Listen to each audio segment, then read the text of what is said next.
예.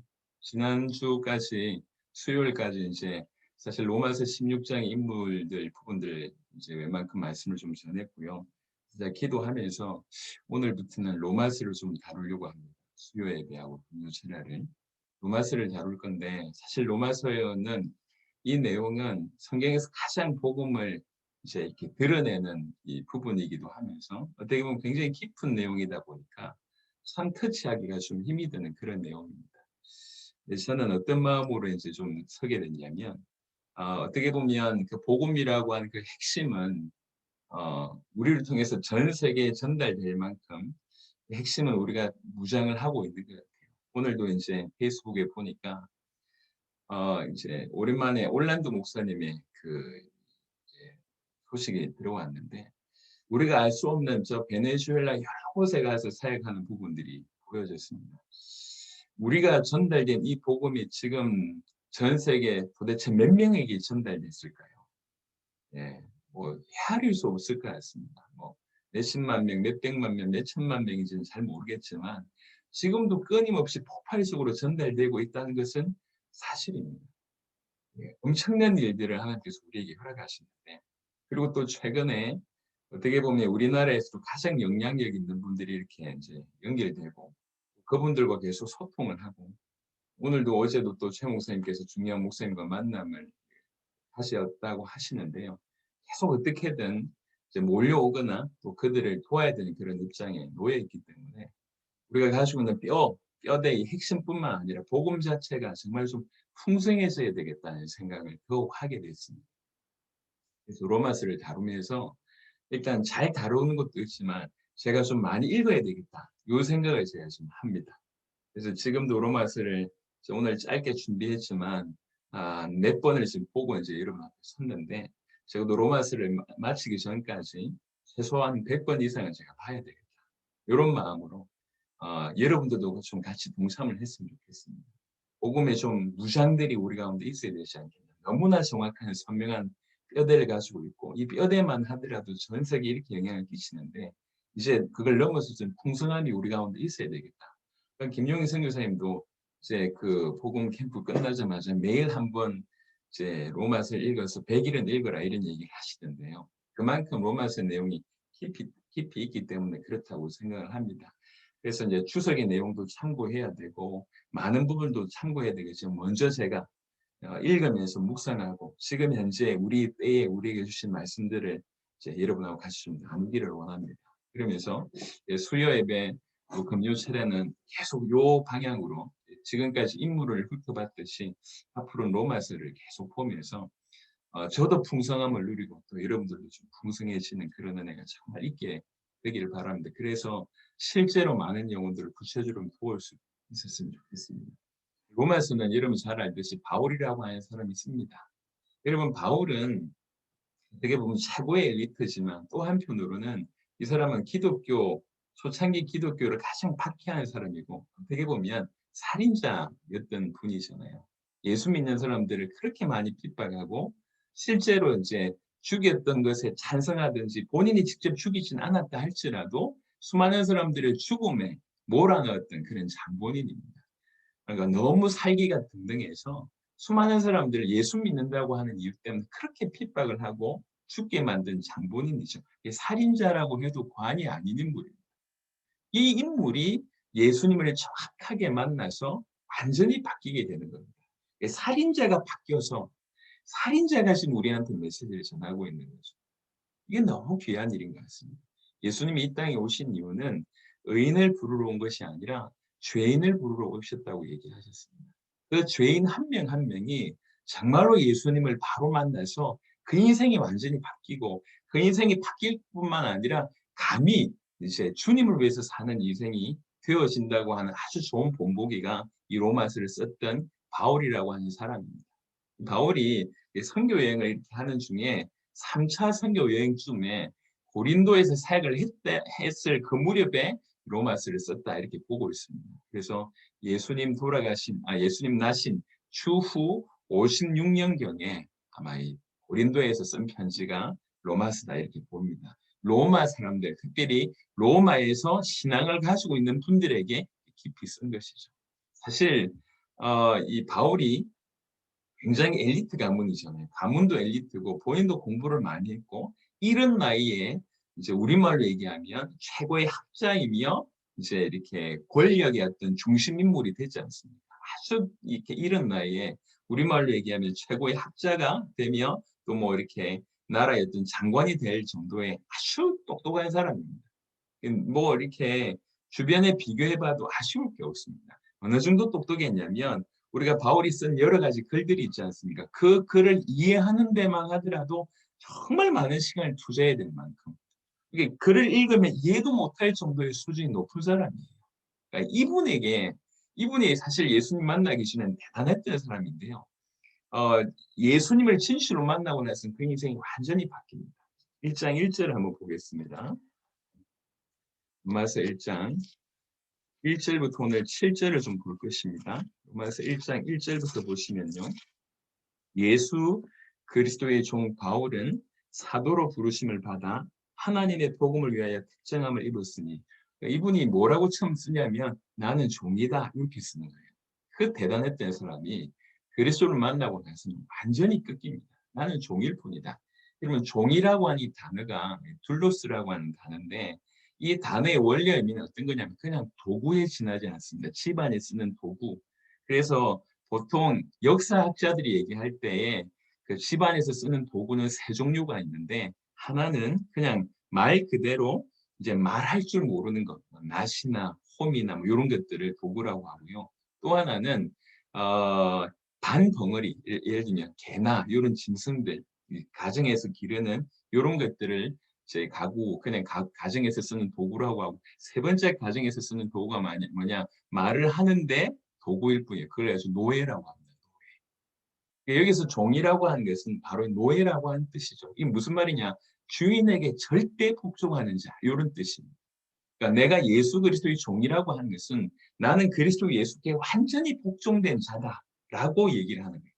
그러니까 기세등등했던 사람이 예수님이란 이 큰 분을 자기를 위해서 그 크신 분이 자기를 위해서 대신 죽으러 오신 그분을 진실로 만나고 나니 뭐라고 얘기하냐면 나는 종이다. 여러분 지금은 그냥 보통 목사님들 보고 주의 종이라고 얘기할 때 그 주의 종의 개념은 좀 이렇게 높은 분 이런 개념을 가지고 있지 않습니까? 근데 로마 시대에서 종이라고 하는 단어를 쓴다는 것은 굉장히 파격적인 겁니다. 있을 수 없는 일입니다. 그만큼 그리스도를 만나고 자기 자신을 완전히 낮춥니다. 또 한편으로는 다른 각도로 종인데 누구의 종이냐? 예수 그리스도의 종이라는 거죠. 왕의 종도 굉장히 권위가 있는데 예수 그리스도의 종 얼마나 권위 있겠냐는 거죠. 한편으로는 굉장히 자기를 낮추지만 또 한편으로는 종인데 내가 속해 있는 분이 그리스도이기 때문에 그러니까 그리스도의 종이라고 얘기할 때 그것 자체가 상당한 권위를 나타낸다고 합니다. 나는 종이다. 그런데 그리스도 예수의 종이다.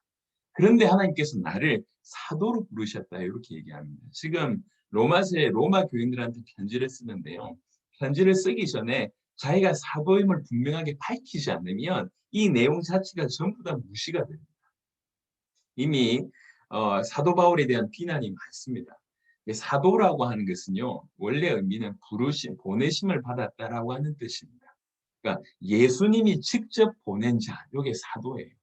예수님의 12제자를 12사도라고 합니다. 근데 12사도 말고 자기가 사도라고 외치는 사람이 이 사람입니다. 바울은.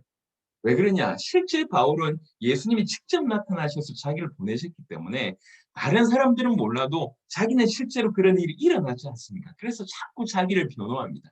나는 사도다. 주님이 직접 나에게 나타나셔 나를 보내셨다. 그래서 나는 사도다. 사람들은 인정하지 않지만 본인은 그렇게 얘기하는 겁니다. 그래서 지금 로마의 편지 쓰면서 분명하게 밝히는 것은 이 앞으로 쓸 이 모든 내용이 100% 하나님 나에게 주신 내용이다라고 하는 것을 밝히기 위해서 분명하게 얘기하는 겁니다. 나는 사도다라고 얘기합니다. 나는 사도다. 나는 예수 그리스도의 종이고 나는 보내심을 받은 사도다. 그래야지 그 다음에 내용이 충분히 하나님께서 나에게 주셨다고 하는 것들이 이제 사실이 되기 때문에 내용이 이제 정확하게 전달될 수 있는 겁니다. 그래서 나는 그리스도의 종이면서 나는 사도다. 하나님이 복음을 위하여 나를 택했다. 부인할 수 없는 말을 하는 겁니다. 하나님의 복음을 위해서 나를 선택하셨기 때문에 지금부터 내가 하는 말은 나의 말이 아니라 하나님이 나를 택하셔서 나에게 주신 말이다라고 전제를 이렇게 까는 겁니다. 그래서 사실 1장 1절 하나를 통해서 1장 2절부터 진행될 그 모든 내용의 신빙성을 딱 주고 시작을 합니다. 내가 누구며 지금 이 내용이 어떤 내용인지. 그래서 로마에 있는 성도들이 저분은 사도구나.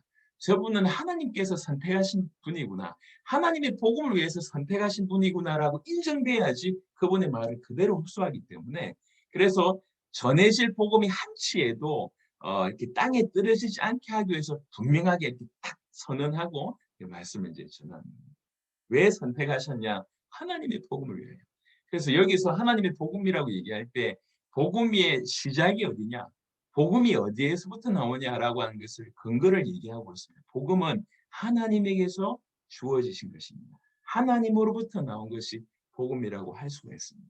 1장 2절부터 4절은 사실 로마서 전체의 이렇게 정리라고 볼 수가 있습니다. 도대체 복음이 뭐냐라고 하는 것에 대한 내용입니다. 여러분, 복음이라고 하는 것은 안겔리온이라고 하는 뜻인데요. 원래 이 복음은 이렇게 요 단어를 차용할 때 어떤 단어였냐면 이제 그 로마 시대에 수많은 나라와 민족하고 전쟁을 하잖아요. 그 전쟁을 했을 때 와, 우리나라가 이겼다. 우리나라가 전쟁에서 승리했다라고 얘기할 때 그 엄청나게 크고 좋은 소식 이걸 가지고 앙헬리온, 안겔리온, 기쁜 소식 이렇게 표현합니다. 그냥 뭐 내 자녀가 좀 뭐 좋은 데 합격했다, 뭐 또 돈 좀 벌었다, 아니면 좋은 일이 벌어졌다 이 정도 수준이 아니라 우리나라가 지금 죽을지 살지 모르는 상황 가운데 우리나라가 이겼어 라고 얘기하는 그 얘기를 이제 기쁜 소식, 복음, 앙헬리온이라고 하는 단어입니다. 그걸 지금 차용한 겁니다. 복음이란 단어를 그 헬라어의 그 단어 그런 의미로 쓰고 있는 것을 사용하는 거죠. 그래서 복음은 표면적으로 볼 때는 기쁜 소식이라는 거죠. 이게 무슨 말이냐면 하나님께서 이 땅에 육신의 몸을 입고 이 땅에 오신 이유는 하나 때문입니다. 왜 그러냐? 우리를 구원하기 위해서 오신 겁니다. 왜 그렇습니까? 우리가 구원받아야지 살 존재 그런 상태이기 때문에 그렇습니다. 우리는 100% 죄인이고 눈에 보이지 않지만 사단에게 매여 있습니다. 그러니까 죄인이라서 죄의 습성도 가지고 있지만 우리가 가지고 있지만 우리 외부에서 끊임없이 우리를 죄 속에 끄집어 끌고 가는 존재가 분명히 있다는 거죠. 근데 악해서 내가 원래 못돼서 물러봤습니다.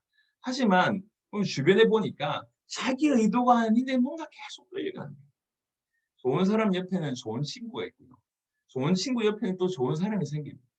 또 그렇지 않는 얘는 괜찮은데 나쁜 친구를 사귀면서 그렇게 돼요. 근데 나쁜 친구가 원래 있었냐? 그렇지가 않거든요. 뭔가 안 좋은 환경에 계속 노출이 되는 거예요. 그러니까 분명히 죄의 영향으로 우리가 죄성을 가지고 있는 건 사실입니다. 하지만 이 죄성을 계속 건드리는 존재가 누구냐? 사단이라고 하는 존재입니다. 누구나 우리는 사단의 자녀이고 죄인이라고 성경에서 밝히고 있고요. 또 하나님을 떠나서 죽어 있다고 얘기합니다. 성경은 하나님이 생명이기 때문에 하나님과 연결되어 있을 때만 우리가 생명이 있다라고 얘기합니다. 성경에서 생명과 사망은 항상 관계로 풉니다. 하나님을 떠나 있다 이 얘기는 죽었다는 얘기. 이미 죽었고 앞으로 죽을 것이고 영원히 죽을 것입니다. 그래서 누구든지 인간은 죄인이며 사단에게 사로잡혀 있고 하나님을 떠나서 죽어 있습니다. 이것 때문에 모든 문제가 일어나는 거예요. 가정의 문제, 경제의 문제, 정신의 문제, 관계의 문제, 환경의 문제, 질병의 문제, 죽음의 문제가 수많은 문제가 사실 이것 때문에 나오는데 이것에서 우리는 벗어날 수가 없습니다. 우리 인간이 그 틀 가운데서 벗어날 수 있다 하면 메시아가 필요 없어요. 근데 벗어날 가능성이 1%도 있다 그러면 굳이 메시아가 필요 없다는 거죠. 근데 벗어날 가능성이 제로입니다. 그래서 하나님이 메시아라고 하는 특급 작전을 사용하신 겁니다. 내가 메시아를 통해서 너희를 건지겠다. 너희가 메시아를 통해서만 구원받을 수 있다. 건진받을 수 있다. 이걸 가지고 기쁜 소식이라고 얘기합니다. 메시아를 통해서 우리가 건진받을 수 있구나. 메시아를 통해서 우리가 해방받을 수 있구나. 이걸 가지고 기쁜 소식 이렇게 표현합니다. 그래서 이 복음을 조금 더 구체적으로 설명한 것이 2절부터 4절의 내용인데요. 보겠습니다. 이 복음은 2절에 하나님이 선지자들을 통하여 그의 아들에 관하여 성경에 미리 약속하신 것이라. 자, 이 복음은 그의 아들에 관한 것입니다. 그의 아들에 관한 것인데 이 아들에 관해서 성경에 미리 약속이 됐대요. 누굴 통해서요? 선지자들을 통해서. 그러니까 이 복음의 핵심의 내용이 뭐냐면 아들에 관한 것입니다. 이 아들에 관한 것을 성경이 미리 약속했다는 거죠. 누굴 통해서요? 선지자들을 통해서. 그래서 복음이라고 하는 것은 포커스가 뭐냐?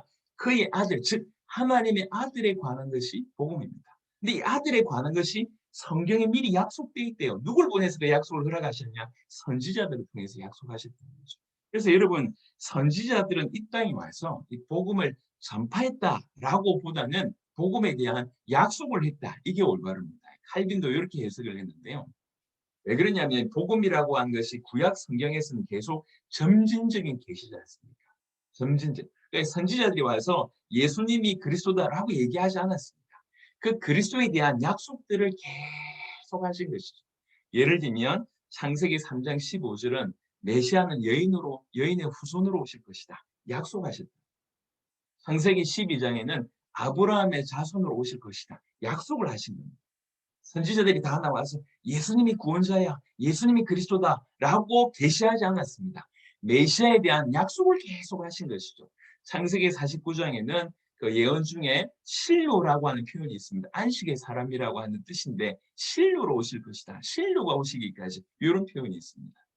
또 이사야 9장 6절 같은 경우에는 이제 신적인 아기의 탄생에 관해서 쭉 쓰지 않습니다. 예. 그리고 미가서 5장 2절 같은 데는 뭐라고 얘기하냐면 그의 근본이 태초인 자가 올 것이다. 태초부터 존재했던 그런 자가 올 것이다 라고 얘기하면서 선지자들이 계속 약속을 주셨습니다. 드디어 예수님께서 오셨을 땐 이 약속이 그 예수님에게서 계시가 되고 이 약속이 그 예수님을 통해서 성취가 되었음을 이제 알게 되는 거죠.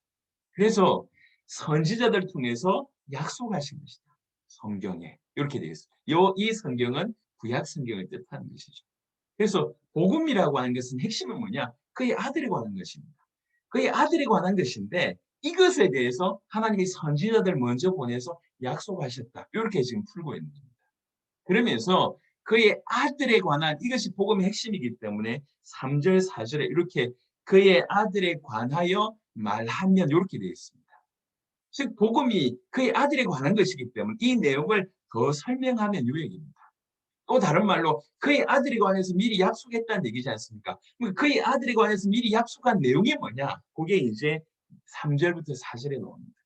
그의 아들에 관하여 말하면 육신으로는 다윗의 혈통에서 나셨고 성결의 영으로는 죽은 자들 가운데서 부활하사 능력으로 하나님의 아들로 선포되셨으니 자, 요 내용이 이미 선지자를 통해서 약속됐다는 얘기죠. 무슨 말이냐? 다윗의 혈통으로 오실 것이다.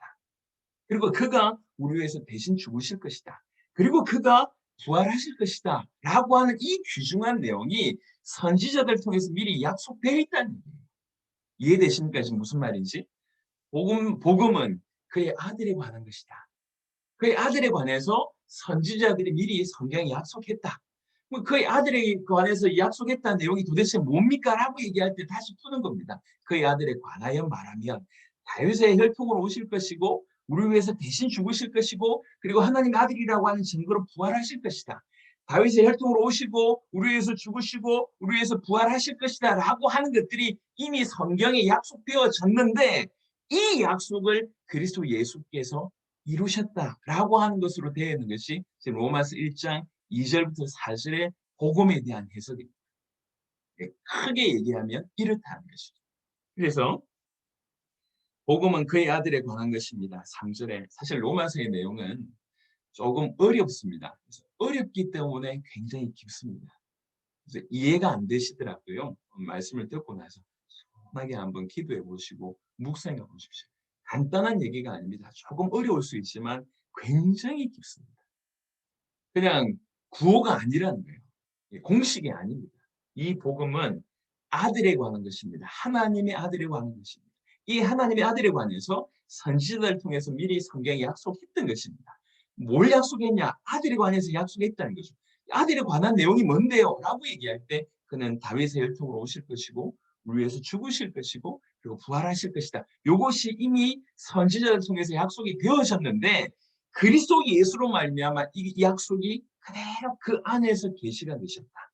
그 안에서 성취되셨다. 그래서 즉 복음은 아들에 관한 것인데 이 복음의 내용은 뭐냐면 예수 그리스도다라고 하는 것으로 결론을 탁 때리는 것입니다. 그래서 복음은 기쁜 소식입니다. 그 아들을 통해서 우리가 구원받는다라고 하는 뜻이기 때문에 기쁜 소식입니다. 그리고 그 아들을 통해서 우리가 구원받기 때문에 구원한다라고 하는 뜻이 메시아 단어 안에 포함되어 있습니다.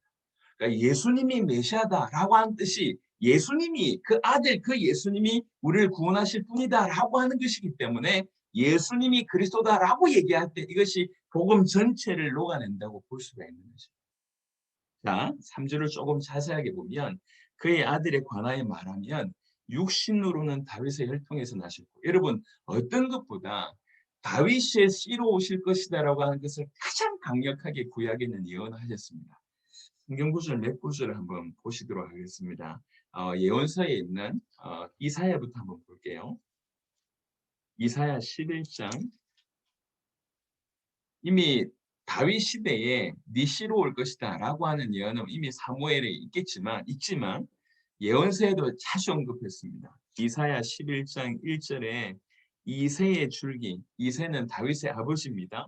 이새의 줄기에서 한 싹이 나며 그 뿌리에서 한 가지가 나서 결실할 것이요.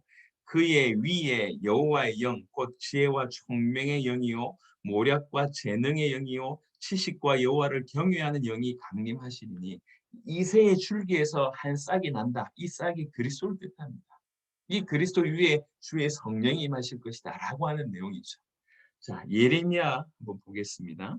예레미야 23장 보겠습니다.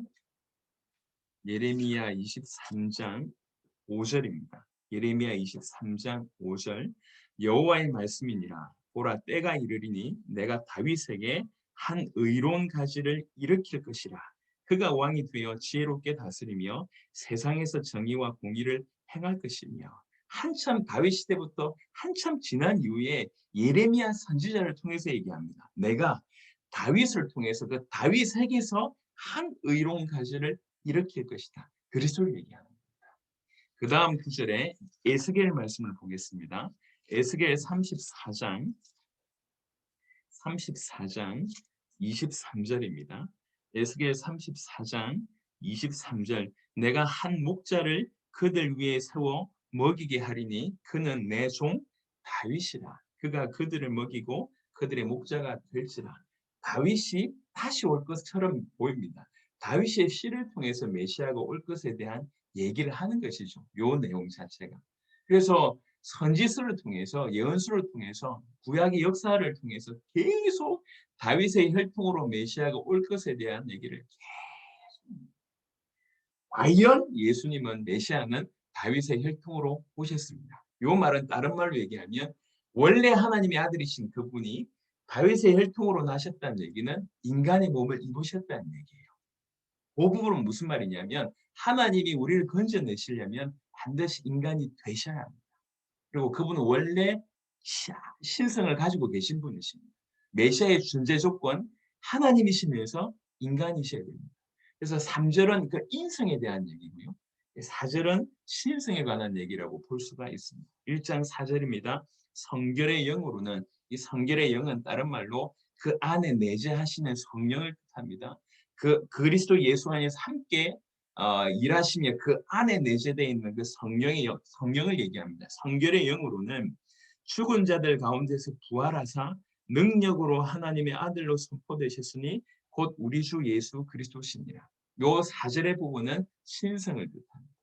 그래서 하나님은 원래 하나님의 아들이신데 우리를 위해서는 자기 자신을 낮추셔서 인간의 몸을 입으셨지만 실제 그분은 하나님의 아들이신데 이 하나님의 아들로서 언제 선명하게 인정이 되셨냐면 그분이 능력으로 부활하신 이후에 인정이 되신 것입니다. 부활하셔서 하나님의 아들이 되신 것이 아닙니다. 메이드가 된 게 아니에요. 그러니까 혈통으로는 다윗의 혈통으로 나셨고라고 얘기할 때 영어 성경으로는 메이드를 씁니다. 되셨다는 거죠. 되셨고, 그런데 원래 하나님의 아들이시기 때문에 부활하셔서는 하나님의 아들이 되셨다고 하는 메이드가 아닙니다. 원래 그분은 하나님의 아들이시기 때문에 확정되신 것이죠. 인정되신 것이죠. 그러니까 하나님의 아들이 자기 자신을 낮추셔서 인간이 되셨고, 그러고 나서 부활하심으로 말미암아 피로서 본인이 어떤 분인지를 나타내셨다는 거죠. 선언하셨다는 얘기죠. 확정하셨다는 얘기입니다. 그분은 원래 하나님의 아들, 그분은 원래 신성을 가지신 분이시기 때문에 그렇습니다. 그래서 그런 일을 이 부활케 하시는데 결정적인 역할을 누가 하시냐? 성령께서 하신다는 겁니다. 그래서 지금 그리스도 예수를 논하면서 이분은 인성을 가지시면서 원래 하나님이시다. 신성을 가지신 분이시다. 그런데 우리를 위하여 약속한 대로 다윗의 혈통으로 오셨고, 우리를 위해서 죽으셨고, 그리고 그분이 하나님의 아들이라고 하는 증거로 부활하셨다. 부활하심으로 하나님의 아들이심이 이렇게 인정되셨다. 증언되셨다. 확정되셨다. 선언되셨다. 이런 뜻입니다. 이분이 도대체 누구냐? 복음의 자체 되신 그리스도 예수가 바로 이 일을 하신 분이시다라고 얘기하면서 1장 2절부터 4절을 그렇게 쭉 풀어내시는 겁니다. 그래서 바울은 지금 복음을 모르는 자한테 이 얘기를 하는 게 아닙니다. 로마에 있는 성도들한테 이 얘기를 하면서 복음이 얼마나 깊은지를 풀어내고 있는 것입니다. 지금 우리도 마찬가지입니다. 동일하게 지금도 우리도 로마 교회 성도들처럼 로마서를 그렇게 접해야 될 것입니다. 나 좀 알고 있는데요. 나 좀 읽었는데요. 그게 중요하지 않습니다. 우리 안에서 복음이 부유해져야 되고 풍성해져야 되고 복음이 우리를 덮어야 돼요. 예, 지식으로는 우리 인생을 바꿀 수가 없습니다. 하나님의 복음 앞에 대면해서 계속 복음이 흘러 들어올 때 우리는 바뀌는 겁니다. 그래서 제가 계속 더 확인하게 되는데 결국 말씀이 우리를 바꾼다. 말씀이 사람을 바꾼다. 그 말씀 앞에 정확하게 서는 만큼 말씀의 그 빛 앞에 다가가면 다가갈수록 그 말씀이 우리를 바꾼다. 이렇게 더욱더욱 확신하게 됩니다. 지금 사도 바울은 잘하고 있는 사람들한테 다시 한번 복음을 정의하면서 복음을 설명하면서 그 모든 상황 속에서도 넘어설 뿐만 아니라 로마 전체 지금 굉장히 핍박을 받고 있는데 그 핍박의 상황 가운데도 로마 전체를 살려낼 수 있는 힘을 지금 로마 교인들한테 공급을 하고 있는 거예요. 어떻게 보면 진퇴양난입니다. 복음을 받아서 교인으로 지금 들어와 있지만 실제 상황은 뭐냐면 핍박이거든요. 유대인들한테 공격을 당하지, 로마 사람들한테 공격을 당하지, 생활은 핍절하지. 예수 믿는다고 표냈을 때 어디 당당하게 일을 할 수도 없고 잡혀가는 일이 비일비재하고 자기 주변의 사람 죽어가고 엄마 죽고 아빠 죽고 뭐 이렇게 이런 일이 벌어지고 자녀들이 잡혀가고 분명히 자기는 예수 믿어서 왔는데 모든 게 잘 될 것 같은데 실제로 상황이 그런 게 아니에요. 얼마나 두렵게 했냔 말이에요. 그들 향해서 결국 그 모든 상황을 벗어날 수 있는 것은 믿음이거든요. 올바른 복음만이 이들을 그 모든 상황 속에서 자기 자신을 지킬 뿐만 아니라 주의를 지키고 오히려 역으로 로마 전체를 살려낼 수 있지 않습니까? 그래서 더욱더욱 복음 앞에 설 수 있도록 복음을 지금 쭉 풀어내는 거예요. 그래서 누구보다도 우리는 복음에 예민해야 됩니다. 이 복음은 그의 아들에 관한 것이고 그의 아들이 누구냐? 우리 주 예수 그리스도라는 거죠. 이것에 대해서 선지자를 통해서 미리 약속하셨고 왜 그리스도 예수냐라고 얘기할 때 그 약속한 바대로 다윗의 혈통으로 오셨고 그리고 우리를 위해서 죽으셨고 부활하셨기 때문에 그가 이 하나님의 아들이 맞고 우리 주 예수 그리스도가 맞다. 이것이 복음이 맞다라고 1장 2절부터 4절까지 쭉 풀어내는 겁니다. 즉 복음은 하나님으로부터 온 것이며 복음의 내용은 그의 아들에 관한 즉 그리스도 예수가 그 복음의 내용이라고 볼 수가 있습니다. 그리스도 예수를 통해서 우리가 건진받을 수 있다. 이것이 복음의 내용입니다. 그리스도 예수를 통해서 우리가 구원받을 수 있다라고 하는 표현을 간단하게 설명하면 예수님이 하나님의 아들 메시아다라고 하는 이 문장 안에 그 모든 것들이 다 들어있다는 것이죠. 그래서 예수님만이 구약에 약속된 메시아이고 예수님이 참으로 하나님이시고 참으로 사람이시다. 이렇게 풀어내고 있는 것이 로마서 1장 2절입니다. 오직 그만이 죄인의 구주로 세상에 오셨고 십자가에 죽으심으로 대속 사역을 이루신 것입니다. 여러분, 우리가 오랫동안 교회를 다니는 사람일수록 어떤 게 인정이 없냐면 자기가 죄인이라고 하는 인정이 없습니다. 여러분 어떻게 보면 제가 볼 때 이것만큼 심각한 일은 없는 것 같습니다. 자기가 죄인이라고 하는 깊은 절감이 없는 사람은 구원주에 대한 정말 이 땅에서 이런 상태 가운데서 나를 건져달라고 하는 간절함이 없습니다. 그건 굉장히 저주입니다. 오히려 누가 보더라도 내가 죄인이야. 그러니까 내가 내 스스로 볼 때 나 같은 거 주님 구원해 주실 수 있을까라고 생각하는 것이 진실로 은혜입니다. 세상으로 볼 때는 그게 무슨 은혜냐라고 얘기할 수 있지만 오히려 그런 상황 때문에 참으로 내가 메시아를 받아들일 수 있고 그리스도이신 예수님을 나의 주인으로 모셔드릴 수 있다 그러면 이것이 오히려 큰 은혜라는 거죠. 꽤 괜찮게 살고 착하다는 소리 들어가면서 자기가 자기 자신은 죄인이라고 하는 사실 전혀 인지 못하고 그냥 적당하게 평범한 사람으로 살다가 지옥 가는 예가 훨씬 많습니다. 진짜로 은혜는 뭐냐면 자기 자신이 죄인이라고 인정할 수 있는 것이 은혜입니다.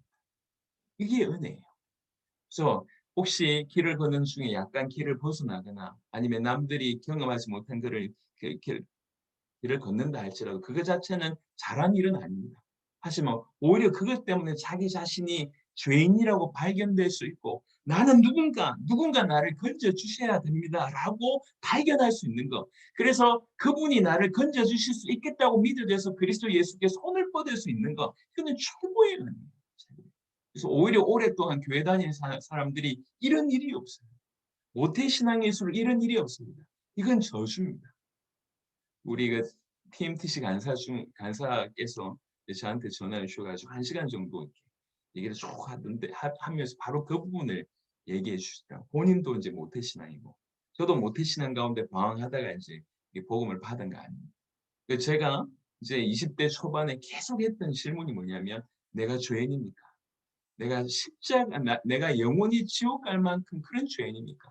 내가 죄인이라고 한 건 인정이 되지만 그만큼 큰 죄인이라고 하는 것은 난 인정이 안 됩니다. 그게 제가 빠져있던 딜레마였습니다. 그러니까 예수님의 십자가가 그렇게 간절하게 이렇게 요구되지 않는 거죠. 여러분, 자기 자신이 그 누구도 어떻게 해줄 수 없을 정도로 깊은 죄 가운데 빠져 있다. 죄가 좀 내 몸에 묻어 있다 이 정도가 아니라 내 자체가 죄구나라고 발견할 수 있는 것. 내가 죄덩어리구나. 나는 일평생 죄밖에 지을 수밖에 없는 놈이구나라고 발견될 수 있는 것. 그래서 내가 조금 어떤 교양을 쌓으면 나아지겠지라고 하는 희망이 아예 없는 사람. 그 사람이 오히려 하나님께 정말 은혜 입은 사람.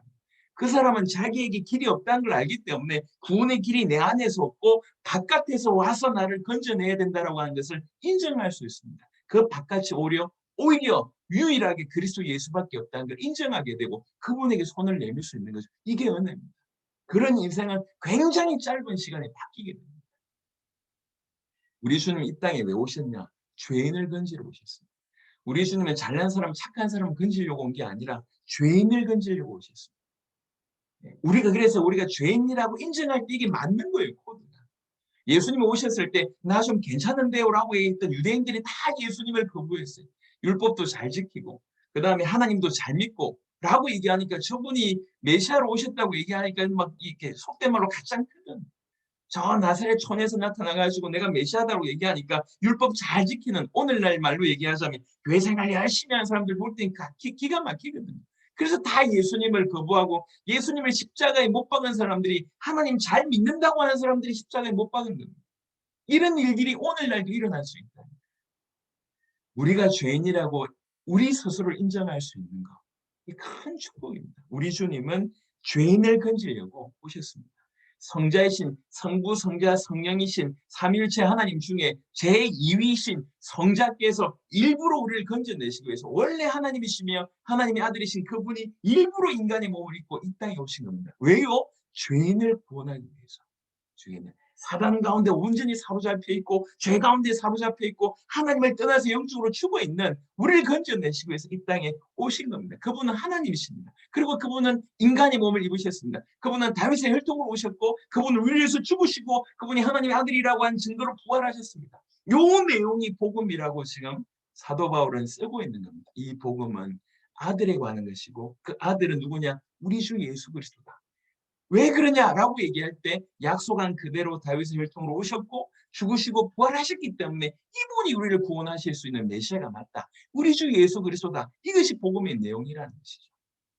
이렇게 설명하고 5절에 그로 말미암아 그 그리스도 예수로 말미암아 우리가 은혜와 사도의 직분을 받았다는 거예요. 하나님께서 너무 엄청난 축복으로 지금 사도 바울의 입장입니다. 우리도 마찬가지지 않습니까? 그로 말미암아 오직 그가 우리에게 이 직분을 허락하셨다. 그를 통해서 우리가 이 직분을 받은 겁니다. 여러분, 지금 사도 바울의 직분이요, 두 가지 극명한 시선이 있는데 세상적으로 볼 때는 그냥 고생밖에 안 하는 직분입니다. 그 시대의 사도 바울의 인생을 보면 알지 않습니까? 전부 처음부터 끝까지 고생. 위험, 환란, 핍박, 뭐 고생 중에도 그런 생고생이 없어요. 결국 나중에는 순교하게 되지 않습니까? 인간적으로 유익될 것이 하나도 없어요. 근데 하나님이 보실 때 이 직분은 영원한 직분입니다. 지금 2000년이 지나도 이 이름을 통해서 이토록 우리가 많이 도전을 받지 않습니다. 세상으로는 끓이끼는 직분이고 너무너무 피하고 싶은 직분이지만 하나님 보실 때 또 그 외에 많은 성도들을 볼 때 너무너무 고귀한 직분입니다. 그 직분이 그로 말미암아 왔다. 그로 말미암아 이 은혜와 사도의 직분이 우리에게 왔다. 왜 왔냐라고 얘기할 때 목적은 이것입니다. 그의 이름을 위하여 모든 이방인 중에서 믿어 순종하게 하나니. 왜 이 직분을 주셨냐? 그의 이름을 위하여 이 직분을 주셨다. 그의 이름을 위한다는 것이 어떤 뜻이냐고 얘기할 때 저 복음 모르는 저 이방인들, 저 바깥에 있는 저 불쌍한 사람들, 저 사람들이 믿고 순종하게 되는 것 자체가 우리 주님의 이름을 위한 것이고 우리 주님이 바로 이걸 원한다는 것이죠. 모든 이방인 중에서 예수님을 믿어 순종할 수 있게 하기 위해서 하나님께서 나에게 직분을 허락하셨다. 이렇게 지금 고백하는 겁니다. 우리도 마찬가지입니다. 우리가 조금 더 많이 열어야 되지 않겠나 싶습니다. 우리는 전 세계 교회를 도와야 됩니다. 하지만 우리의 궁극적인 타겟은 모든 영혼들이 복음 받을 수 있도록 해야 되는 것이 우리의 타겟이라는 것이죠. 우리가 바로 그걸 위해서 부르심을 받은 거예요. 그것 때문에 하나님께서 우리에게 이렇게 기회를 주신 것이다. 그것 때문에 우리에게 이 귀중한 직분을 주셨다. 이 직분, 목회자도 마찬가지고 교육자도 마찬가지고 여러분들이 가지고 있는 모든 직분이 이것 때문입니다. 예, 겉으로 볼 때는, 세상적으로 볼 때는 고생입니다. 우리 여기 있는 교육자들, 중직자들, 지금까지 걸어온 게 영광이 어디 있습니까? 전부 고생이지. 예, 실컷 고생해놓고도 또 칭찬 못 받고 또 고생하고. 마음에 어떤 힘든 것도 그렇지만 마음에 얼마나 아픈 게 많습니까? 예, 지금까지 저도 항상 한쪽엔 너무 은혜가 돼요. 너무 영광스럽습니다. 또 한쪽엔 항상 아파요. 예. 뭐 우울증하고 뭐죠? 예. 조울증이라고 해야 됩니까? 이쪽에 늘 기쁘고 이쪽은 늘 슬프고 이게 목회자 인생이에요. 한쪽에 보면 너무 귀한 역사가 일어나고 또 한쪽에 보면 너무 답답하고 이게 항상 있어요. 없었던 적이 없습니다. 여러분들은 안 그랬습니까? 하나님의 역사를 볼 때 너무 기쁘지만 실제로 현실로 막 부딪혔을 때 너무 많은 어려움이 있지 않습니까? 여러분 성향하고 안 맞거나 여러분 환경하고 안 맞거나 계속 여러분의 어떤 그 믿음을 계속 요구하는 것 같이 보여졌을 때 한계에 다다랐을 때 이런 일들이 있지 않습니까? 항상 존재합니다. 항상 존재. 그럼에도 불구하고 세상적으로 볼 때는 너무너무 힘든 일입니다. 주님 오실 때까지 여러분 우리는 평안한 삶을 강구해야 되지 편안한 삶을 강구하면 안 됩니다. 우리는 편안할 수 없을 겁니다. 주님 오실 때까지. 점점 더 바빠질 겁니다. 제가 지금 이제 마스크를 벗기 시작하고 해외를 다니기 시작하면 지금 우리 사역이 굉장히 좀 커질 것 같아요. 지금 계속 목사님 따라 붙겠다고 하는 사람들이 뭐 좀 이렇게 김용희 선교사님 쪽부터 시작해서 이렇게 TMTC 쪽부터 시작해서 우리 선교사님들 모임 쪽부터 시작해서 정말 많은 사람들이 따라 붙겠다고 따라 붙으라고 했습니다. 전 세계 같이 가고 이제 실제로 이분들이 전 세계 가보면 더 놀라겠죠. 또 해외에 있는 제자들이 한국에 오면 이분들이 더 놀라겠죠. 그러면 사역들은 더 많은 어떤 이 커넥트되면서 수많은 일들이 벌어질 것 같습니다. 제가 생각할 때 이런 많은 일들이 벌어지는 거예요. 그러니까 육신적으로 볼 땐 그냥 계속 힘들고 더 수고한 일밖에 없습니다. 사도 바울이 그렇지 않습니까? 지금 사도 바울이 얼마나 감격합니까? 나에게 직분을 주셨다고 얘기할 때. 근데 그 직분으로 이 사람이 얻을 수 있는 육신적인 유익이 뭐냐면 예, 육신적인 유익이 거의 없습니다. 그냥 뭐 고생. 환란. 바울이 화려하지 않습니다. 육신적으로 볼 때는 그런 고생이 없습니다. 좀 심하게 하려고 하는데 예배 시간이 좀 절제합니다. 그런 고생이 없어요. 그런 쌩 고생이 없어요. 누가 돈을 줍니까? 알아줍니까? 얼마나 많은 위험과 환난을 당했다고 본인이 얘기합니다. 그런데 하나님 앞에서, 교회 앞에서, 하나님 나라 앞에서, 하나님의 성도 앞에서 볼 때 그 직분, 그거 참 귀한 것이 없는 거예요. 그래서 우리가 맡은 직분 또한 우리가 정확하게 이해해야 됩니다. 우리가 이 정도 헌신했으니까 하나님 육신적으로 복 주시겠지. 물론 그럴 수도 있습니다. 하지만 그렇지 않을 경향이 많습니다. 편안해지려고 노력하시면 안 됩니다. 우리는 평안한 사람이 돼야 돼요. 6절에 너희도 그들 중에서 예수 그리스도의 것으로 부르심을 받은 자니라. 여러분 이 짧은 이 짧은 문장 안에 사실은 굉장한 의미가 담겨져 있습니다. 너희가 지금 그리스도 예수의 것으로 부르심을 받았다. 자, 성경 한 구절 볼까요? 고린도전서 3장입니다. 고린도전서 3장 23절. 고린도전서 3장 23절 이렇게 되어 있습니다. 너희는 그리스도의 것이요 그리스도는 하나님의 것이니라. 이렇게 되어 있습니다. 너희는 그리스도시요 그리스도는 하나님의 것이요 이렇게 되어 있습니다. 이 말이 무슨 말이냐면 그리스도께서 하나님께 속해 있는 것처럼 우리가 그리스도에게 속해 있다. 이 얘기입니다. 자, 그러면 그리스도께서 하나님께 속해 있다는 말이 어떤 말입니까? 하나님께서 그리스도를 얼마나 귀중하게 여기시느냐라고 하는 것들이 그 안에 포함되어 있습니다. 하나님께서 그리스도를 얼마나 귀하게 여기시냐라고 하는 그 그리스도와 하나님과의 얼마나 중요한 관계냐라고 하는 것을 설명합니다. 하나님은 그리스도를 자기의 최고의 보물로, 최고의 보물로 여기신 같이 그리스도께서는 너희를 그렇게 여기신다. 이 얘기예요. 그냥 내가 그리스도라고 하는 세계 속에 콩당 빠져 있습니다. 이 얘기가 아닙니다. 이 구조가 어떤 거냐면 그리스도께서 하나님께 속해 있지 않냐. 이게 뭘 의미합니까? 하나님이 그리스도를 얼마나 귀하게 여기십니까? 그리스도와 하나님이 얼마나 중요한 관계입니까? 요것처럼 너희가 지금 그리스도에게 속해 있다는 거예요. 너희가 그리스도의 것이라는 거죠. 그냥 그리스도께서 우리를 그냥 적당한 도구로 사용하시고 뭐 왔냐 이 얘기가 아니라는 거죠. 그리스도께서는 우리를 자기 자신의 최고의 보물로 보신다는 거죠. 자기의 피를 주고 사신, 피값으로 사신 너무 귀중한 보화로 그렇게 보신다는 거예요. 그게 그리스도의 것이다라고 하는 것의 정의입니다. 그리스도께서 하나님의 것인 것처럼 너희가 그리스도의 것이다. 사실은 잘 생각해 보세요. 우리가 눈에 보이지 않는 하나님을 믿습니다. 그리고 눈에 보이지 않는 그 하나님의 말씀을 믿습니다. 이러다 보니까 참 우리 성질 자체가 이걸 안 믿으려고 해요. 어떻게 되면 하나님 살아계신지를 계속 의심하려고 합니다. 그러면서 또 뭘 의심하냐? 말씀을 의심합니다. 그 중에 이런 걸 굉장히 많이 의심하죠. 하나님이 나 같은 이를 사랑하실까? 성경은 이렇게 너무나 수차례 얘기하고 있는데 우리가 그것을 의심할 뿐입니다. 하지만 의심은 우리가 하지만 분명히 얘기하고 있지 않습니까? 너희는 그리스도의 것이다. 그리스도께서 하나님의 것인 것처럼 너희가 그렇게 그리스도의 것이다. 그 그리스도께서 너희를 그렇게 귀하게 여기신다. 당신의 핏값으로 사실 소중한 존재로 여기신다. 이렇게 얘기를 하지 않습니까? 철없을 때 아이들은 가끔씩 이제 부모님들이 이렇게 화를 내면 이제 이전에 부모님이 주었던 모든 사랑 다 까먹고 엄마는 나를 사랑 안 해, 아빠는 나를 사랑 안 해, 이렇게 얘기하잖아요. 혹시 최근에 자녀들한테 그런 소리 들으신 분들이 계십니까? 위로받으시길 바랍니다. 여러분들도 그렇게 하셨을 거예요. 그럴 때 여튼 그런 얘기 할 때 얼마나 속상하냐 말이에요. 저 샘유리의 은유리가 뭐 아빠 나한테 해준 게 뭐 있어? 이렇게 나오기 시작하면 참 슬플 겁니다. 안 그렇습니까? 이렇게 우리 자녀들이 엄마 아빠가 나한테 해준 게 뭐 있어요? 사랑을 베풀어줘서 이렇게 놓으면 이게 그동안 했던 모든 것들이 싸그리 없어지는 같은 그런 절망감에 빠져들지 않겠냐 말. 그런데 팩트는 뭡니까? 우리가 자녀를 사랑하는 게 팩트입니다. 걔가 느끼든지 못 느끼든지 부인하든지 인정하든지 그건 두 번째예요. 우리가 그리스도 예수께서 나를 얼마나 사랑하는지 죽기까지 나를 사랑하셨다고 하는 그 말이 우리가 믿겨지든지 안 믿겨지든지 내가 인정하든지 인정하지 않든지 간에 그건 두 번째입니다.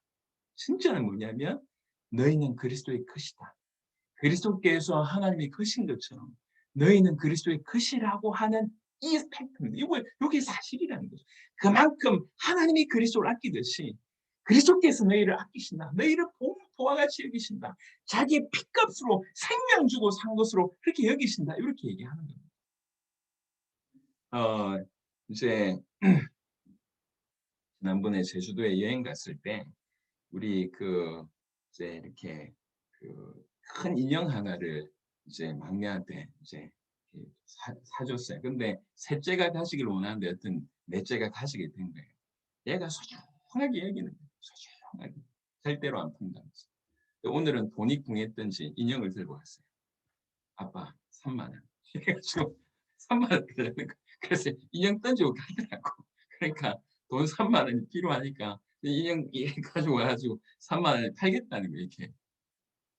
그 인제 상황 자체가 웃기지 않습니까? 하여튼 그렇게 애지중지 뭐 자고 이렇게 하다가도 찌리니까 이제 3만 원 필요하다고 이제 툭 던지고 갔어요. 그걸 보면서 이제 이렇게 그 모습 자체가 한편으로는 너무 그렇더라고요, 마음에. 웃음도 나고 그런 생각이 들었습니다. 근데 인제 이 애가 그 인형 막 끌어안고 뭐 "누구도 못 준다." 뭐 이런 걸 애도요 자기한테 자기 물건 귀하게 여깁니다. 사실 아무것도 아닌데요. 뭐 8 살짜리 애가 뭐 인형이 그렇게 소중하겠습니까? 그래도 뭐 쓰라. 하나님께서 우리에게 "내가 너희를 사랑한다. 너를 사랑한다."는 표현이 여러분 성경 보세요. 전부 그 얘기입니다. "독생자를 왜 보냈냐? 내가 너를 사랑하니까. 네가 죄인인 줄 내가 안다. 죄인이기 때문에 너희를 건지려고 보냈다." 우리가 착하고 능력 있고 우리가 처음부터 끝까지 모범적으로 잘 지내기 때문에 하나님이 오신 게 아닙니다. 기본적인 전제가 뭐냐? 우리가 죄인이고 거기에서 빠져나올 수 없기 때문에 그분이 오신 거예요. 죄인인 우리를 사랑하신 거예요. 그게 팩트입니다. 우리가 의롭기 때문에 잘하기 때문에 사랑한 것이 아니라 죄인이었을 때부터 죄인인 우리를 처음부터 사랑하신 거예요. 그래서 지금 얘기하는 겁니다. 이 사실을 받아들여서 구원받은 자에게 너희는 하나님에게서 그리스도가 얼마나 소중하냐 그런 관계처럼 그리스도에게서 너희는 그런 존재다라고 지금 얘기해요. 받아들이시길 바랍니다. 믿으시길 바랍니다. 우리의 존재는 성경이 이렇게 표현하고 있습니다. 로마에서 7절에 하나님의 사랑하심을 받고 성도로 부르심을 받은 모든 자에게 또 얘기하지 않습니까? 하나님의 사랑하심을 받고. 여러분, 하나님이 우리를 왜 사랑하시죠? 우리에게서는 사랑의 근거가 없습니다. 하나님이 우리를 사랑하십니까? 그 이유는 그분의 존재 자체가 선하심이기 때문에 그렇습니다. 그분의 존재 자체가 완벽한 선하심이기 때문에 그 선하심, 그분의 선함이 우리를 사랑하는 것의 근거가 됩니다. 그분의 선하심 때문에 우리를 사랑하시고 그분의 선하심이 우리의 사랑의 유일무이한 이유가 됩니다. 그래서 그분의 선하심에 의하여 하나님이 정하신 그때에 그가 전에 자유롭게 선택하셨던 그 영혼을 이제 하나님의 때에 양자의 인을 딱 치셔서 우리를 건져내신 것입니다. 그분이 우리를 사랑하신 이유는 그렇습니다. 그래서 인간 구원은 절대로 자기 자신에게서 없습니다. 외부에서 즉 자신 밖에서 와야 되는데 누구에게서 이 구원이 오느냐? 하나님에게서만 이 구원이 온다고 볼 수 있습니다.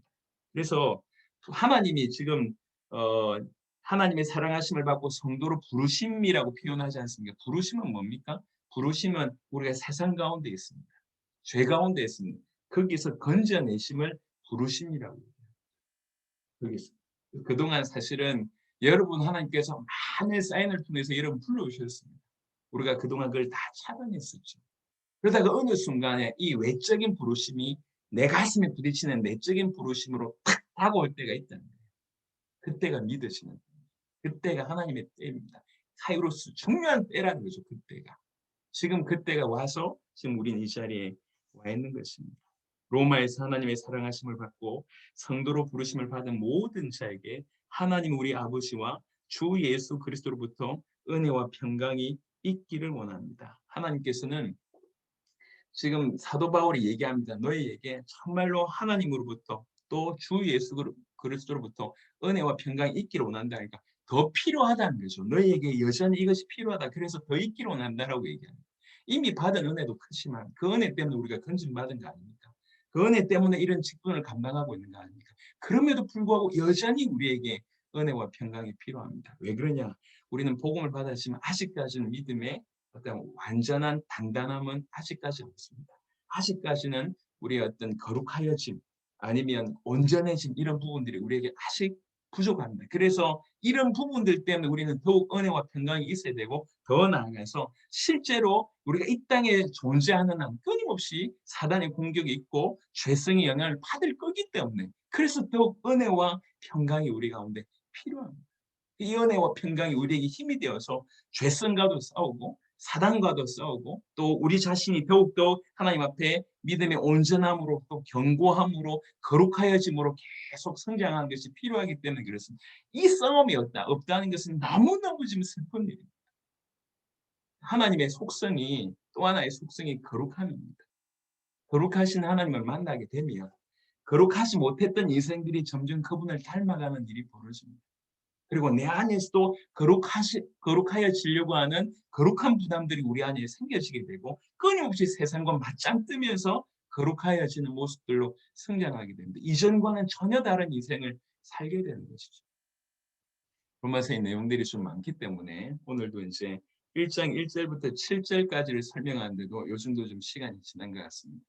아까 말씀드렸듯이 로마서를 통해서 우리가 그냥 이론을 다루기보다는 우리 자신이 지금 복음의 부요에 목마르지 않습니까? 우리 자신이 복음의 풍성함이 있어야 됩니다. 이렇게 많이 듣고 이렇게 전 세계에 수많은 사람들이 살아나는 걸 보면서 우리도 살아나야 될 것인데, 이렇게 수많은 일을 하고 나서도 여전히 우리가 그 자리인 것 같은 이런 일들, 뭔가 메시지인 거죠.